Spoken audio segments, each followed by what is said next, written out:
नमस्कार विद्यार्थी मित्रांनो, महानर्सिंग यूट्यूब चॅनलवरती तुमचं पुन्हा एकदा स्वागत आहे.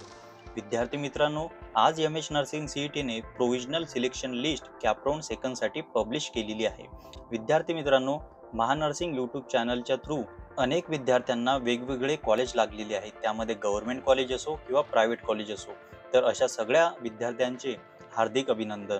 आणि ज्या विद्यार्थ्यांना कॉलेज लागलेलं नाही, चॉईस इज नॉट अवेलेबल आहे, त्या विद्यार्थ्यांनी खचून जाण्याचं कारण नाही आहे. त्यांच्यासाठी सुद्धा आपण काहीतरी महत्त्वाची माहिती या व्हिडिओमध्ये सांगणार आहे.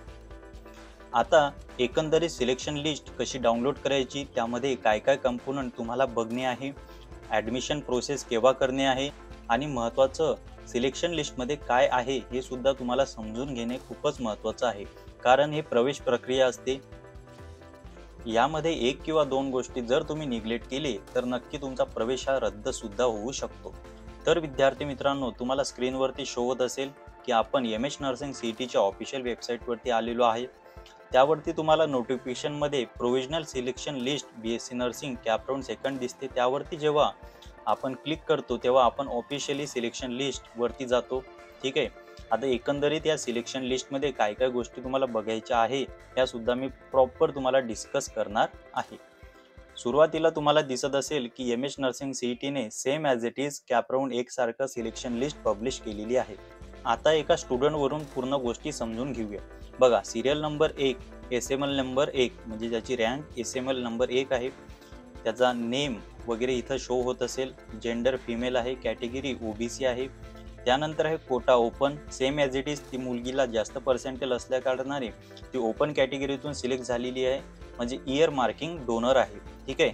यामध्ये सुद्धा दोन महत्त्वाचे टर्म दिलेले आहे, इयर मार्किंग डोनर आणि year marking receiver. Year marking donor म्हणजे असे विद्यार्थी ज्यांना चांगले पर्सेंटेज आहे, तर त्या कारणामुळे त्यांचं जे सिलेक्शन आहे हे ओपन कॅटेगरीतून झालेलं आहे. आणि इयर मार्किंग रिसिव्हर म्हणजे विद्यार्थी मित्रांनो, ज्या विद्यार्थ्यांना कमी पर्सेंटेज आहे आणि ॲक्च्युअल पर्सेंटेज मॅच होत असतील तर ते विद्यार्थी नॉर्मल त्यांच्या कॅटेगरीतून सिलेक्ट झालेले आहे, त्यांनी कोणतीही सीट डोनर केलेली नाही आहे. ठीक आहे. तर दोन तुम्हाला हा डिफरन्स कळायला पाहिजे, इयर मार्किंग रिसिव्हर आणि इयर मार्किंग डोनर. त्यानंतर तुम्हाला कॉलेजचे कॉलेज कोड दिसत असतील. ज्या विद्यार्थ्यांना जे कॉलेज पाहिजे होतं ते कॉलेज लागलेलं दिसते तुम्हाला. आता पहिले जे विद्यार्थी आहे त्या विद्यार्थिनीला 9111 कॉलेज ऑफ नर्सिंग मुंबई रिटेन्शनमधून लागलेलं आहे, म्हणजे ती अगोदर तिने रिटेन्शन केलेलं होतं. ठीक आहे. तर त्या कारणामुळे हे तिला सेकंड कॉलेज लागलेलं आहे. त्यानंतर आहे जी दुसरी मुलगी आहे तिला GMC नर्सिंग नागपूर रिटेन्शन लागलेलं आहे, म्हणजे अगोदर तिने रिटेन्शन केलेलं होतं. तर एकंदरीत खूप सारे विद्यार्थ्यांना प्रॉपरली कॉलेज लागलेलं आहे, परंतु काही विद्यार्थ्यांना चॉईस इज नॉट अवेलेबल आला आहे. ठीक आहे. तर चॉईस इज नॉट अवेलेबल म्हणजे एकंदरीत काही त्यांचा इश्यू आहे का, तर हो, जसे मी त्यांना अगोदर सुद्धा सांगितलेलं होतं की नक्की तुम्ही काही प्रायव्हेट कॉलेज टाका, सगळ्याच्या सगळे गव्हर्नमेंट कॉलेज टाकू नका. कारण गव्हर्नमेंट कॉलेज लिमिटेड सीट आहे आणि नक्की तुम्हाला त्याच्यावरती ॲडमिशन लागेल याची गॅरंटी नाही. सो त्या विद्यार्थ्यांनी ऐकलं नाही तरी सुद्धा तुम्ही घाबरून जाण्याचं कारण नाही आहे. कॅपराऊंड 3मध्ये मी तुम्हाला परत एकदा प्रॉपर लिस्ट बनवून देईल, त्यानुसार तुम्ही फॉलोअप करा. ठीक आहे. विद्यार्थी मित्रांनो, ज्या विद्यार्थ्यांना कॉलेज अलॉटेड झालेलं आहे त्या विद्यार्थ्यांना 29 ऑगस्टपर्यंत संबंधित कॉलेजला जाणे महत्त्वाचे आहे. 5:30 वाजेपर्यंत तुम्हाला कॉलेज रिपोर्टिंग करणे आहे, त्या कॉलेजला ओरिजिनल डॉक्युमेंट सबमिट करणं आहे, त्या कॉलेजला DD भरणे आहे आणि तुमची ॲडमिशन फी सुद्धा भरणे आहे, म्हणजे डेव्हलपमेंट फी सुद्धा भरणे आहे. त्यानंतर विद्यार्थी मित्रांनो, ज्या विद्यार्थ्यांना स्टेटस रिटेन्शन फॉर्म असो, म्हणजे एकंदरीत ॲडमिशन कन्फर्मेशन असो, किंवा ज्या विद्यार्थ्यांना बेटरमेंट असो, ते सुद्धा त्या विद्यार्थ्यांना 29 ऑगस्टपर्यंत कंप्लीट प्रोसिजर करणे आहे. त्यामध्ये 27 ऑगस्टची जी सुट्टी पडणारी आहे ती सुट्टीसुद्धा तुम्हाला धरून पूर्णपणे ॲडमिशन कन्फर्म करणे आहे. आता एकंदरीत विद्यार्थी मित्रांनो, जर तुम्ही प्रिस्क्राईब वेळेमध्ये कॉलेजवरती गेले नसाल किंवा जाणार नसाल तर तुमचं ॲडमिशन हे 100% कॅन्सल होऊन जाईल. तुम्हाला कॅपराऊंड 3 हा खेळता येणार नाही. वेदर तुम्हाला कॉलेज कॅन्सल करणं असो, वेदर तुम्हाला बेटरमेंट करणं असो, वेदर तुम्हाला जॉईनिंग करणं असो. तर विद्यार्थी मित्रांनो, ही सगळ्यात महत्त्वाची माहिती मी तुम्हाला सांगितलेली आहे. एकंदरीत विद्यार्थी मित्रांनो, 10,580 विद्यार्थी यांना कॉलेज अलाउड झालेले आहे. त्यातील काही विद्यार्थ्यांना चॉईस इज नॉट अवेलेबल आलं असेल कारण त्यांनी लिमिटेड कॉलेजेस टाकले असतील, प्रॉपर कॉलेज टाकले नसतील.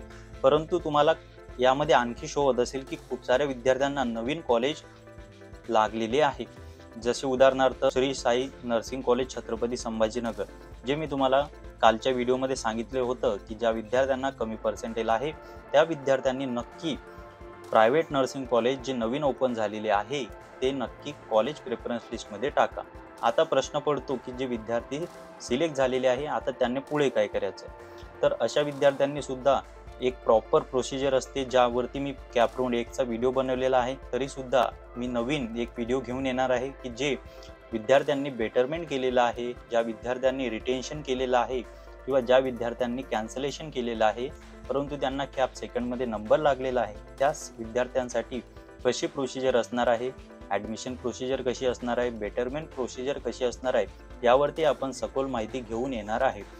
तोपर्यंत विद्यार्थी मित्रांनो, या व्हिडिओवरती जर तुम्ही फर्स्ट टाइम व्हिजिट करत असाल तर नक्की या चॅनलला सबस्क्राईब करा, लाईक करा आणि शेअर करा. आणि इतर काही माहिती हवी असल्यास तर नक्की तुम्ही आमच्या डिस्क्रिप्शन बॉक्समध्ये असणाऱ्या व्हॉट्सॲप चॅनल ग्रुपशी जॉईन व्हा. तिथे आम्ही फ्री काउन्सिलिंग देण्याचा प्रयत्न करतो. तर पुन्हा भेटूया नवीन व्हिडिओमध्ये. तोपर्यंत धन्यवाद.